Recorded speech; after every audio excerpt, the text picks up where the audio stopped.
제가 지난주에 어디 가서 뭐냐 하다가 이렇게 잠깐 그 옆에 이렇게 보니까 무슨 영화를 하더라고요. TV 모니터를 보고 있었는데, 근데 그게 그 포레스트 검프라는 영화입니다.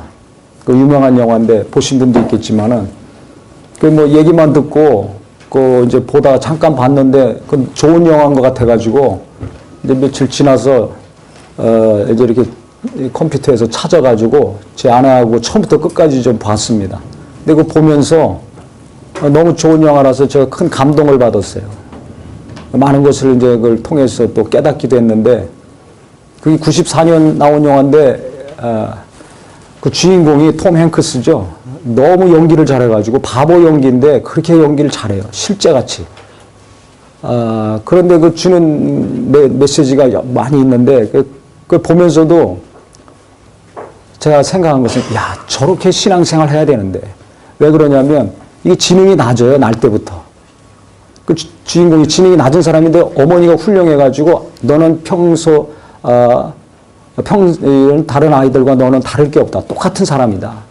그럼 기죽지 말아라. 걷지도 못해가지고 양쪽 발에 보조기구를 해야지 겨우 이렇게 걷는 그런 아이였는데, 그 아이들이 막 놀리고 그러니까 때리고 도망가다가 어느 날 이게 보조기구가 다 풀어지고 부서지고 정상적으로 막 뛰게 됐습니다. 그래서 이 주인공이 잘하는 것은 뛰는 것만 잘해요. 그 뛰는 거 잘하다 보니까 어느 이제 대학도 못 가게 생겼는데 대학도 가서 미식축구 선수가 됐습니다. 왜? 아무것도 모르는데 뛰는 거는 잘하니까. 공만 맡겨주면 무조건 뛰는 거예요. 처음엔 규칙도 몰라서 경기장 바깥으로 막 나갈 정도로 그렇게 잘 뛰었어요. 그래서 그 대학도 가고 축구 선수도 하고, 그 다음에 이제 그 당시 베트남 그 월남전이 있어가지고 거기 또 이제 지원해서 갔는데, 그 사랑하는 여인이 있었어요. 그 여자가 너 무슨 일 있으면, 위험한 일 있으면 무조건 뛰어라. 그것만 딱 입력이 된 거예요. 지능이 낮으니까 엄마가 딱 얘기하면 그거 입력이 되고, 누가 딱 이야기하면 그것만 입력되지 그 이상 그 이하를 생각 안 합니다. 왜 그렇습니까? 지능이 낮아서. 더 쉽게 얘기하면 뭐기 때문에? 바보라서. 바보 아시죠? 네. 그러니까 뭐 하나 입력이 되면 그것만 아는 거예요. 그러니까 답답하죠. 그런데 월남전에 갔어요. 전쟁하는데 이제 갑자기 적군이 공격을 합니다. 그랬더니 그 자기 사랑했던 애인이 한 말이 떠올라는 거예요. 위험한 일이 닥치면 뭐 하라고요? 뛰라고. 그것만 아는 거예요. 그러니까 무조건 뛰었어요. 뛰는 건 잘하니까 막 뛰어가다 보니까 많은 자기 동료 병사들은 죽고 다치고 했는데 이 친구만 살아난 겁니다. 그 끝까지 갔는데 가만히 생각해보니까 자기 동료들이 생각나네. 다시 거꾸로 와서 뛰어서 부상당한 병사들 하나씩 업어다가 날렸어요. 그래서 여러 명을 구출을 했어요. 중대장도 구하고. 그래서 무공 훈장까지 받았어요. 뛰는 거 잘해가지고. 근데 그때 그 전쟁에서 만난 흑인 친구가 있었습니다. 그 친구는 흑인들이 당시 노예로 팔려갔잖아요. 그래서 조상 대대로 새우잡이를 했어요. 새우 요리하고. 그래서 새우 얘기만 계속 하는 거예요. 그래서 우리가 나중에 미국 가면, 고향에 가면 너하고 나하고 새우 그거 잡는 일 하자. 그거 사업 같이 하자. 그러자. 그런데 이 친구가 죽었거든요. 전사했어요. 그리고 그 친구랑 약속한 거니까 입력이 돼 있잖아요. 뭐가 입력이 돼? 그렇지. 나는 가면 새우 잡아야 돼. 하나 입력이 되면 그거 그대로 합니다. 그래서 가가지고 그 중대장 같이 만나서 이제 배를 하나 사가지고 새우잡이 하는데 뭘 합니까? 아무것도 안 잡히죠. 근데 어느 날 태풍이 불어서 새우잡이 어선들이 다 파괴가 됐어요. 오직 이 주인공 배만 남아가지고 새우잡이 대박이 난 거예요. 그래가지고 돈을 많이 벌었습니다. 돈을 많이 벌어가지고 그래서 병원에도 기부하고 교회에도 기부하고 십자가 달아주고, 그 흑인 친구 전사했는데 그 가족들 어렵게 사니까 거기도 또 큰 돈을 갖다 주고, 그래서 아주 베푸는 삶을 살았어요. 제가 그걸 보면서 야, 저렇게 신앙생활 해야 되는데 왜 이 시대에 많은 성도들은, 그리스도인들은, 목회자들도 그렇고 하나님 말씀을 잘 아는데, 너무나 잘 아는데 왜 하나님 말씀대로 저렇게 단순하고 순진하게 살지 못할까? 왜 말씀의 은혜는 받았는데 몇 시간 안 돼가지고 다 잊어먹고 괴로워하고 좌절할까? 나는 돈이 없어. 나는 못생겼어. 나는 나이가 많아. 나는 배운 게 없어. 나는 실패했어. 나는 기술이 없어. 학벌도 없어. 부모도 없어. 뭐 남편도 없어. 자식이 공부를 못해. 남편이 속색여. 뭐 등등. 왜 나는 큰 재산을 물려받지 못했을까? 아버지가 저런 빌딩 하나 가지고 있고 저런 큰 교회 하나 가지고 있다가 물려주면 얼마나 잘하겠어요.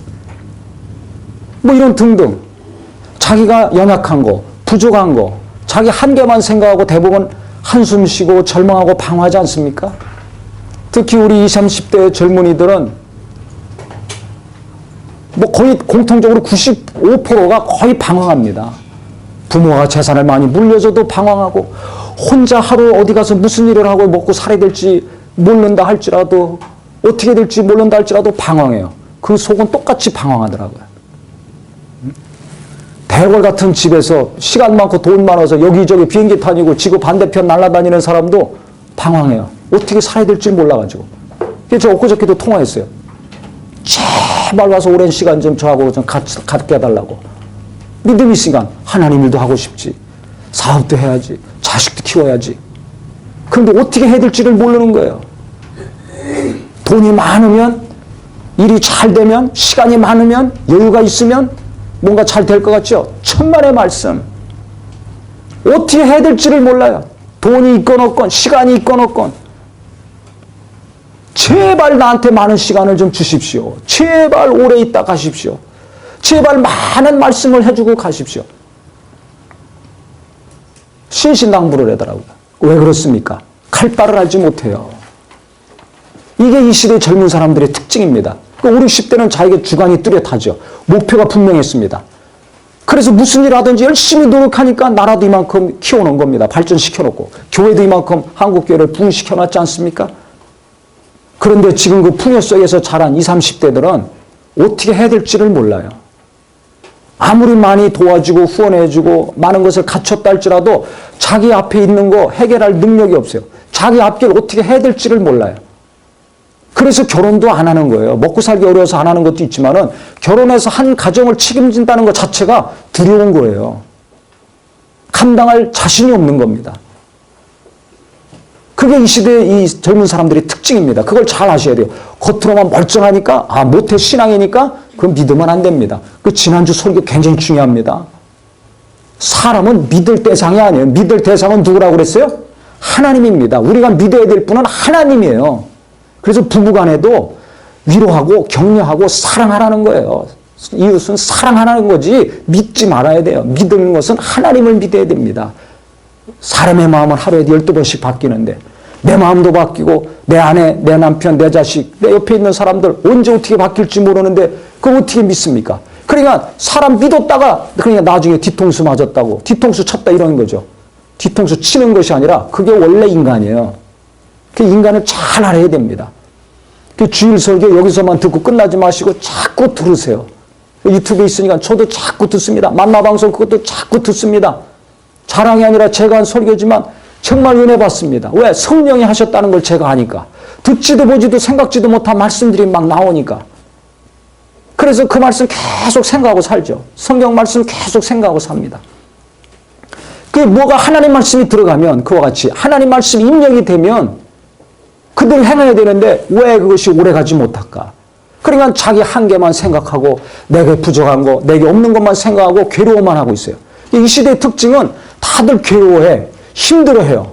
과거 20, 30년보다 40, 50년 전보다 훨씬 잘 살고 있는데도 풍요 속에 계속 방황하고 허무해하고 괴로워합니다. 그게 우울증 환자, 자살하는 사람들 갈수록 늘어나지 않습니까?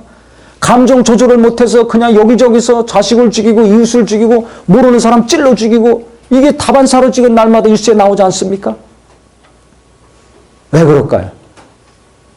어떻게 살아야 될지를 몰라서 그래요. 우리는 다시 한번 분명히 알아야 됩니다. 하나님을 아는 사람들, 예수 믿고 구원받은 하나님의 자녀들이라면 내가 어떻게 살아야 될지를 잘 알아야 돼요. 그래서 제가 그 영화를 보면서 많은 것을 깨달았어요. 그러면서 누가 생각났냐면 베드로가 딱 생각나더라고요. 베드로가. 지금 본문에 보면 예수님이 오병이의 이적을 일으키셨습니다.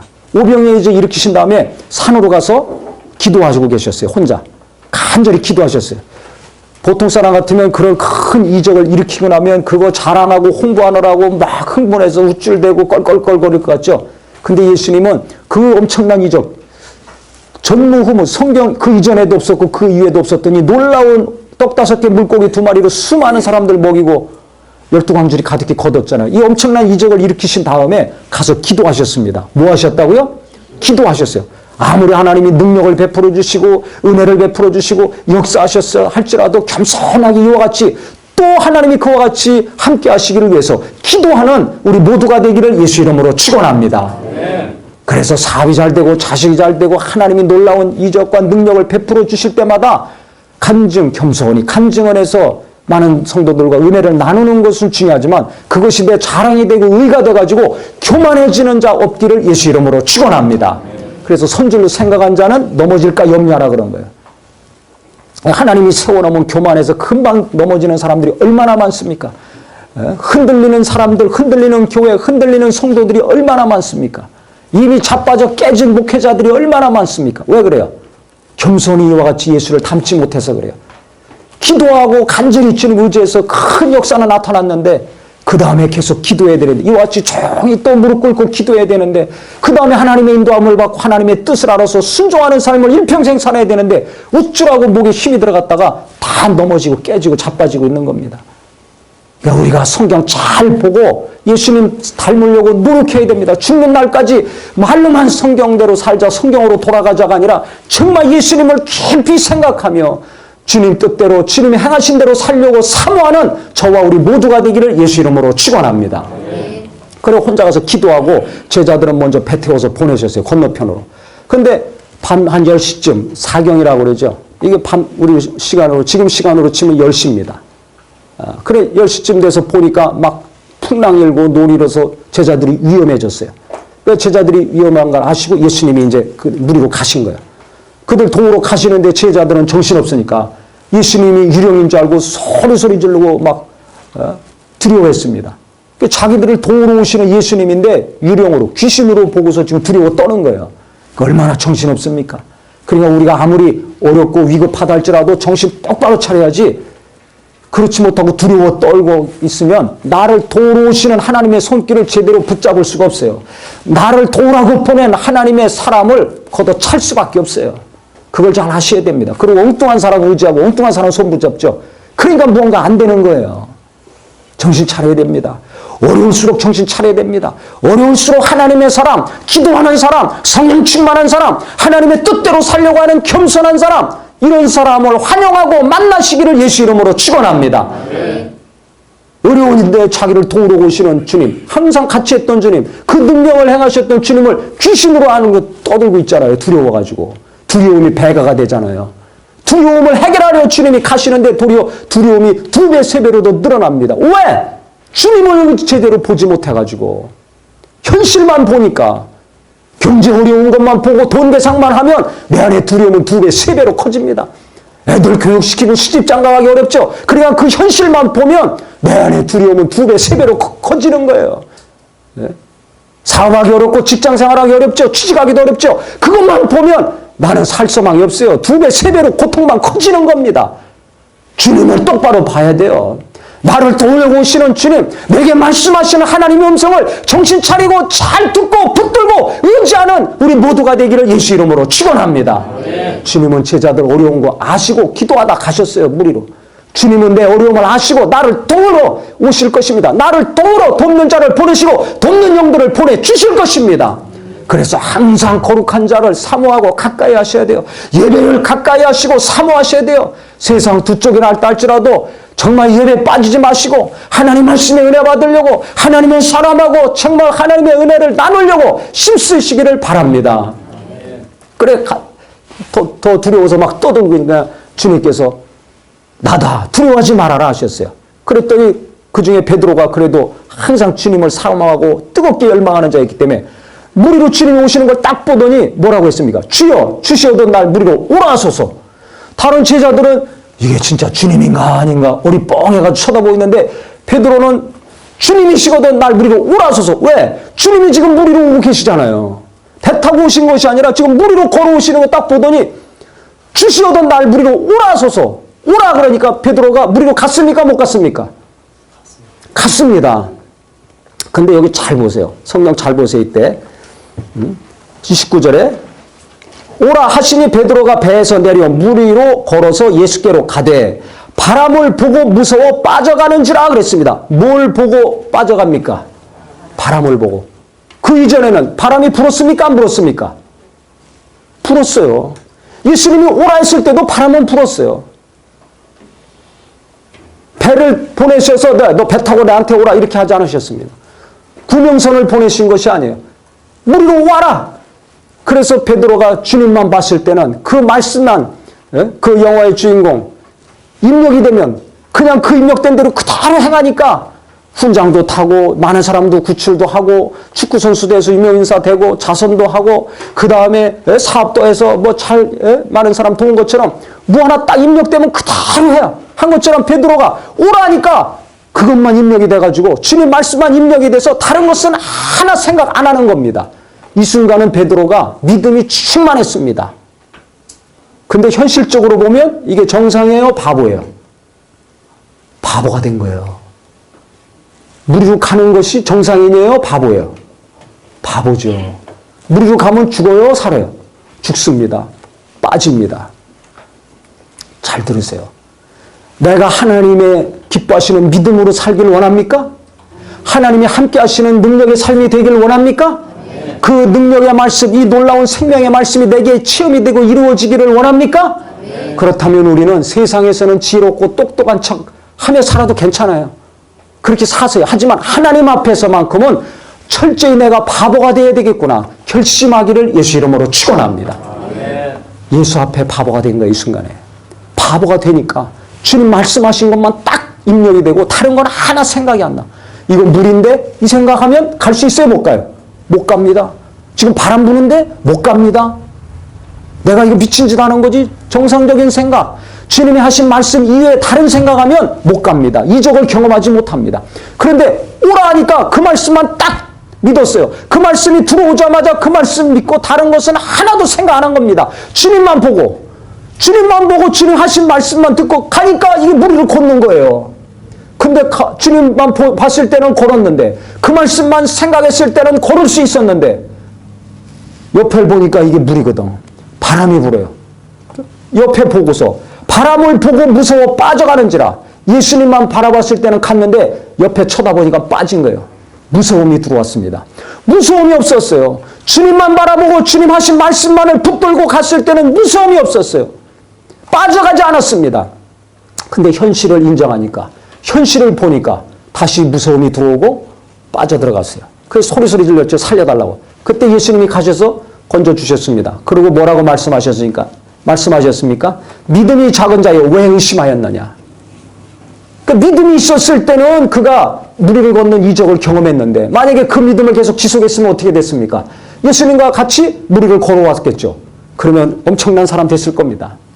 제자들 중에 무리를 걸어서 같이 예수님과 온 사람 베드로밖에 없다고 성경에 기록했을 거 아닙니까? 근데 중간에 믿음이 약해졌어요. 그래서 다시 무서워서 빠져갔습니다. 왜? 현실을 봤기 때문에. 예수님을 봤을 때는 걸을 수 있었는데 주님 말씀만을 생각했을 때는 걸을 수 있었는데 바보가 됐을 때는 하나님 앞에 예수님 앞에 바보 미련한 사람이 됐을 때는 이적의 주인공이 됐는데 어느 누구도 맛볼 수 없는 놀라운 하나님의 말씀이 이루어지는 능력의 주인공이었는데 현실을 생각하고 눈이 주님에게서 현실로 돌아오니까 다시 마음에 무서움이 생기고 공포가 생기고 소리 지르면서 빠져들어간 자가 됐더라. 우리도 똑같습니다. 그래서 그 영화 보면서 이 베드로가 생각나는 거예요. 왜 그 말씀 딱 입력이 됐을 때 그대로 가지? 왜 그 말씀 플러스 다른 생각이 또 들어와서 중간에 빠졌는가? 저렇게 신앙생활 해야 되는데 저렇게 신앙생활 했는데 했더니 제 아내 옆에서 있더니 요즘 사람 왜 못할까? 머리가 너무 좋아서 그렇죠. 맞아요. 머리가 너무 좋아요. 그러니까 우리는 하나님 말씀 알아요. 머릿속으로 알고 있어요. 이미 어려서부터 많이 들어온 말씀이에요. 그런데 그 말씀을 그대로 받아들이지 못하고 자꾸 내 생각, 내 경험, 이 세상의 지식들, 정보들 이것들이 섞여서 내 안에 들어오니까 이 말씀이 살아 역사하지 못합니다. 하나님의 말씀은 살았고 운동력이 있다고 히브리서 4장 12절에 말씀했습니다. 이건 기록된 말씀인데 영인 말씀이에요. 살아있는 말씀이에요. 능력의 말씀, 파워가 있는 말씀이라는 겁니다. 좌우에 날선 어떤 곰보다도 예리하여 관절과 골수를 찔러 쪼이까지 하며 마음의 생각과 뜻을 감찰한다 그랬습니다. 나도 내 마음을 모르잖아요. 나도 지금 내가 어떻게 생각해야 될지 모르지 않습니까? 그래서 마음이 괴롭고 방황하는 거 아닙니까? 그런데 하나님의 말씀은 살아있어요. 능력이 있어요. 어느 정도로. 관절과 골수를 찔러 쪼개가지고 내 마음, 나도 모르는 내 보이지도 않는 내 감정을 어루만지고 보이지도 않는 내 생각, 나도 어떻게 해야 될지 모르는 이 복잡하게 얽혀있는 이 생각 속에 들어오셔서 내 생각도 어루만지시고 치료해 주시고 온전케 해주신다는 것입니다. 할렐루야. 이게 얼마나 엄청납니까? 의사들 아무리 기계가 발달이 되고 의술이 발달돼도 뭐 이것저것 찍고 검사해도 어떤 병인지 어떻게 치료해야 될지 아는 것도 있지만 모르는 게 얼마나 많습니까? 모르는 게 얼마나 많아요. 그래서 다 죽어나가고 있잖아요. 못 고치는 병이 얼마나 많습니까? 그런데 하나님의 말씀은 살아있다는 거예요. 능력이 있다는 겁니다. 그러니까 이 말씀에 내게 들어오셔서 이 능력의 말씀이, 이 생명의 말씀이 내 마음을 어루만지고 내 생각을 치료하고 바르게 하고 온전케 하고 평안을 주고 근심과 두려움이 이와 같이 떠나가고 확신 가운데 담대함을 주는 이 놀라운 역사들은 언제 이루어지는가? 바보가 될 때 이루어집니다. 똑똑한 체 하면 안 돼요. 그래서 성경에 제가 아주 좋아하는 말씀이 있습니다. 고린도전서 3장을 보세요. 8절에 보면 18절부터 20절까지 고린도전서 3장 제가 읽겠습니다. 아무도 자신을 속이지 말라. 너희 중에 누구든지 이 세상에서 지혜 있는 줄로 생각하거든 어리석은 자가 되라. 그리하여야 지혜로운 자가 되리라 그랬어요. 이 세상에서 지혜 있는 줄로 생각하거든 나는 목회를 잘해. 나는 사업을 잘해. 난 자식을 잘 교육시켜. 나는 뭐 이런 걸 잘해. 다 자기가 잘하는 게 있죠. 그 전문가라고 생각합니다. 지혜로운 자라고 생각합니다. 그런데 이거 이렇게 하면 안 된다는 거예요. 하나님 앞에는 어리석은 자가 되라. 그래야 지혜로운 자가 된다. 왜 그러냐면 19절에 이 세상 지혜는 하나님께 어리석은 것이니 기록된 바 하나님은 지혜 있는 자들로 하여금 자기 꾀에 빠지게 하시느니라 하였고 또 주께서 지혜 있는 자들의 생각을 헛것으로 하신다 하였느니라. 아무리 세상에서 지혜롭고 똑똑하고 전문자고 경험자고 어쩌고 해도 하나님은 뭘로 하신다는 거예요?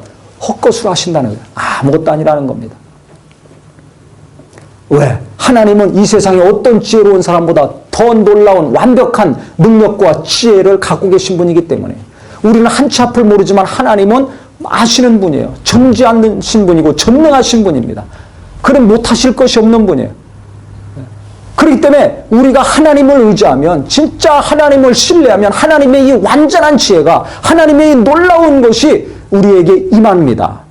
그러니까 그것을 그대로 받으려면 내가 하나님 앞에서 미련한 자가 돼야 된다는 거예요. 내 생각, 내 체험, 내 경험 앞세우면 안 된다는 겁니다. 그러니까 오라 했을 때 그 말씀 그대로 믿고 의지하니까 무리를 걸어가잖아요. 많은 사람들은 베드로가 빠진 것만 얘기합니다. 근데 저는 그렇게 생각해요. 무리를 걸었잖아요. 빠지긴 빠졌더라도.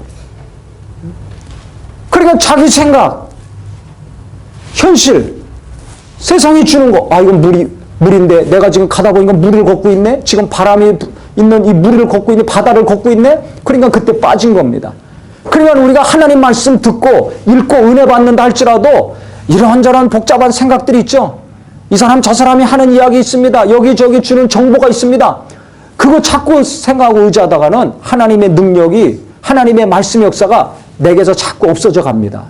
들을 때는 믿음이 생기고 들을 때는 하나님의 도우심이 있을 것 같고 응답도 올 것 같고 뭔가 하나님의 형통함이 있을 것 같은데 며칠 지나면 싹 없어지고 자꾸 근심이 되고 두려워지고 한심이 되고 하죠. 언제 은혜 받았는가 싶을 정도로 다 잊어먹고 오죠. 그거 왜 그래요? 내 지혜를 의지해서 내 생각 의지해서 세상의 정보만을 자꾸 의지해서 그것들은 항상 내가 붙들고 있어요. 그러니까 내 안에서 빠져나가질 않는 거예요. 하나님 말씀은 붙들지를 않아요. 그러니까 어느 순간에 없어져 버립니다. 내가 언제 은혜 받았지? 은혜 받은 말씀이 뭔지? 몇 시간 지나면 몰라요. 내가 누구한테 얼마를 꿨고 내가 누구한테 얼마는 받아야 되고 오늘 이번 달에 얼마가 들어와야 되고 다음 달에 얼마를 줘야 되고 이거는 안 잊어먹어. 돈에 관련된 거는 절대 안 잊어먹고 날마다 체크하고 계산하면서 하나님 말씀은 나를 살리고 내 가정을 살리고 정말 내 마음과 생각을 치료하고 위로하시고 이끄시는 이 능력의 생명의 말씀은 언제 은혜 받았는지 어떤 말씀이 하나님이 나에게 감동하시고 주신 말씀인지 그건 다 잊어먹고 삽니다. 그러니까 만사가 불통할 수밖에 없는 거예요. 그래서 신약이나 구약이나 정말 하나님이 함께 하시는 삶, 하나님이 도우시는 삶을 살려면 철저히 하나님 말씀을 사모하고 말씀 앞에 내 생각과 내 뜻을 정말 바보처럼 없애고 죽일 수 있는 자가 되시기를 예수 이름으로 축원합니다. 그래서 시편, 그 많은 사람들이 좋아하는 시편, 어려우면 찾아보는 말씀이 시편 아닙니까? 그 말씀 1장 1절부터 뭐라 그래요? 복 있는 자는 그랬어요. 누구나 다 복, 형통한 거 잘 되는 거 원하죠? 사업도 자식도 잘 되고 앞날도 잘 되고 뭐든지 다 형통한 거 원합니다. 그러려면 어떻게 하라고 그랬어요? 1장 1절부터 나와 있죠. 복 있는 사람은 악인의 길 쫓지 아니하고 죄인의 길에 서지 아니하고 오만한 자의 자리에 앉지 아니하고 오직 여호와 율법을 즐거워하여 그 율법을 주야로 묵상하는 자라다 그랬어요. 하나님 말씀을 즐거워해서 묵상하는 자라 그랬어요. 보고 듣고 반짝 은혜만 받고 끝나는 말씀이 아니라 묵상하는 거예요. 밤낮으로 눈 뜨면서부터 자는 순간까지 하나님 말씀 묵상하는 거라는, 돈 계산하고 주고받을 거 이것만 생각하는 것이 아니라 묵상, 하나님 말씀을 더 그렇게 생각하라는 거예요. 하나님 말씀을 생각하라는 거예요. 은혜 받은 말씀, 하나님이 주신 감동하신 말씀, 찔림받게 하신 말씀, 그때 반짝하고 흘려 떠내보내지 말고 그 말씀 붙들고 묵상하라는 겁니다. 자꾸 생각하라는 겁니다. 나는 하루 24시간 살면서 나는 어떤 걸 제일 많이 생각합니까? 자기 스스로 보세요. 어떤 사람입니까? 어떤 일입니까? 돈입니까? 속썩이는 그 사람이 아니라, 키워야 될 자식이 아니라, 내가 소유해야 될 물질이 아니라 바로 하나님 말씀, 내게 하신 성령이 감동하신 말씀이 하루 종일 내가 제일 많이 생각하는 것이 되기를 예수 이름으로 축원합니다. 그 사람은 어떻게 된다고 그랬어요? 시조를 쫓아 과실을 맺는다고 그랬어요. 봄, 여름, 가을, 겨울, 1월부터 12월까지 무슨 일을 하든지 열매를 맺는다는 것입니다. 할렐루야. 잎사귀가 마르지 않는다고 그랬어요. 메마르지 않는 자가 된다는 겁니다. 모든 일이 다 형통한 자가 된다는 겁니다. 할렐루야. 그러니까 복 있는 사람은 뭐예요? 말씀이 있는 사람이 복 있는 사람이에요. 뭐가 있는 사람이? 말씀이 있는 사람이, 어디에? 영혼 깊이 하나님 말씀이 성령으로 역사한 사람이 복 있는 사람이에요. 그 말씀 뺏기지 않고 놓치지 않고 끝까지 날마다 시도 때도 없이 붙들고 사는 사람이 복 있는 사람입니다. 그런 사람에게 잃어버렸던 물질이 들어오고 잃어버렸던 영광이 다시 회복이 되고 잃어버렸던 기쁨과 능력들이 계속 다시 임하는 겁니다. 그런데 아무리 내가 많은 걸 움켜잡고 있더라도 말씀이 없으면 하나씩 둘씩 다 빠져나가게 돼 있어요. 그걸 잘 아셔야 돼요. 아무리 겉으로 볼 땐 멀쩡하고 크더라도 막 무너지잖아요. 요새 막 큰 조선사들 무너지는 거 보세요. 그렇게 호황이었다가 무너지는 거 보세요. 큰 교회들도 막 무너져 나가는 거 보세요. 쪼개져 나가는 거 보세요. 왜? 뭐가 없어서? 말씀이 없어요. 무슨 말씀? 설교하는 말씀? 맨날 공부, 얼마나 성경 공부가 많아요? 얼마나 설교가 많아요? 근데 그 영혼에, 그 목사님 영혼에, 그 성도들 마음 깊은 곳에 하나님 말씀 대신에 돈이 들어가 있고 명예가 들어가 있고 권력이 들어가니까 쪼개지고 깨지고 무너져 나가는 겁니다. 근데 돈과 권력과 명예가 없더라도 하나님 말씀이 깊이 들어와서 그 말씀이 계속 좌정하고 있으면 하나님이 역사하시고 함께 하시는 은혜의 삶, 복된 삶, 열매를 맺으며 시들지 아니하고 정말 모든 행사가 형통한 자가 될 수 있다는 거예요. 그와 같은 사업이요, 자손이요, 교회요, 범사가 되시기를 예수 이름으로 축원합니다. 예수 이름으로 축원합니다. 그러니까 내가 뺏기지 않아야 될 것은 돈이 아니라 명예와 권력이 아니라 하나님 말씀이 먼저 되시기를 예수 이름으로 축원합니다. 예수 이름으로 축원합니다. 그래서 여호수아가 전쟁하러 가나안 땅에 쳐들어가야 되는데 모세는 광야에서 인도했지만 이제 전쟁은 여호수아가 해야 됩니다. 그때 하나님이 여호수아에게 뭐라고 하셨어요? 여호수아 1장에 보면 담대하라, 강하라, 두려워하지 말라 계속 그를 격려하신 다음에 1장 8절에 보면 너는 하나님의 말씀 율법책을 내 입에서 떠나지 말게 하고 그 가운데 기록한 대로 다 지켜 행하라. 그리하면 내가 평안할 것이다. 내가 형통할 것이다 말했어요. 전쟁을 앞두고 얼마나 불안합니까? 얼마나 떨립니까? 40년 동안 인도했던 최고 지도자 모세는 이제 갔고 자기가 그 자리에서 인도해야 됩니다. 옆에서 시중만 들던 사람이었는데 얼마나 떨리겠어요. 그런데 하나님은 너 하나님 말씀대로 율법에 기록한 대로 다 지켜 행하고 그거 날마다 묵상하고 그대로 살아라. 그러면 내가 평안할 것이다. 내가 형통할 것이다. 내 발바닥으로 밟는 땅을 네가 다 차지할 것이다. 말씀하셨어요. 그러니까 사업이 잘 되고 교회도 자산도 범사도 하나님이 평안하게 하시고 형통하게 해주시기를 원하는데, 그러려면 첫 번째 뭐가 돼야 되는가? 하나님 말씀을 즐거워하고 주야로 묵상하는 자, 이 말씀대로 내가 살아야 되겠다. 하나님 말씀 앞에 정말 철저히 내가 바보가 되어 순종해야 되겠다. 결심하는 자가 되시기를 예수 이름으로 축원합니다. 예수 이름으로 축원합니다. 그래서 신약 때나 구약 때나 지금이나 똑같습니다. 앞으로도 똑같습니다. 내 마음이 평안하기 원하죠. 내 하는 모든 것들이 열매 맺는 삶, 메마르지 않는 삶, 형통한 삶이 되길 원하죠. 하나님 말씀 사모하세요. 하나님 말씀 갈급해하세요. 그래서 하나님 말씀이 들어오면 감동이 되고 위로가 되고 정말 찔림이 되는 말씀, 그것이 하나님이 내게 하시는 말씀이에요. 뭔가 하나라도 보고 들으면서 은혜가 되고 내 마음에 와닿다면 그 말씀 절대 뺏기지 않고 날마다 생각하고 묵상하시기를 바랍니다. 그래서 그럼 바보만이 할 수 있어요. 근데 은혜 받았는데 딴 생각 자꾸 나오죠. 이 생각 나오고 저 사람 뭐라 그러고 이 사람 뭐라 그러죠. 그러니까 말씀 팽개치고 그거 쫓아가는 거예요. 그래서 바보가 돼야 된다는 거예요. 베드로가 하나님 말씀 앞에 바보가 됐으니까 무릎을 걸어간 것처럼, 그 영화 그 주인공도 누가 뭐라고 하면 그거 꽂히니까 그와 같이 그렇게 한계가 있는 지능이 정상이 아닌 사람이라도 똑똑하고 능력 있는 사람보다 더 역사했던 사람을 살았던 것처럼, 우리가 아무리 부족하더라도 내 부족함만 생각하고 좌절하고 낙심하지 말고 하나님 말씀 나도 바보같이 믿어야 되겠구나. 오늘 말씀 들어보니까 보니까 내가 하나님 앞에 미련한 자가 되어야 되겠구나. 사람의 지혜를 헛것으로 하신다고 하셨으니 하나님 앞에 머리 쓰고 계산하지 말고 따지지 말고 말씀이 임하면 그대로 내가 순종해야 되겠구나. 바보같이 말씀대로 순종해야 되겠구나. 이 말씀 날마다 생각하고 묵상하며 살아야 되겠구나. 날마다 결심하시고 또 결심해서 우리 하나님이 이 말씀으로 나를 평안하게 하시고 내 삶을 형통하게 하시고 이 말씀이 정말 나를 통해서 이루어짐으로 내 자손들도 나와 함께 신앙생활하는 이웃들도 하나님 말씀으로 돌아와서 하나님이 위로하시고 힘주시고 형통케 하시는 복된 자들이 많아지시기를 예수 이름으로 축원합니다. 예수 이름으로 축원합니다.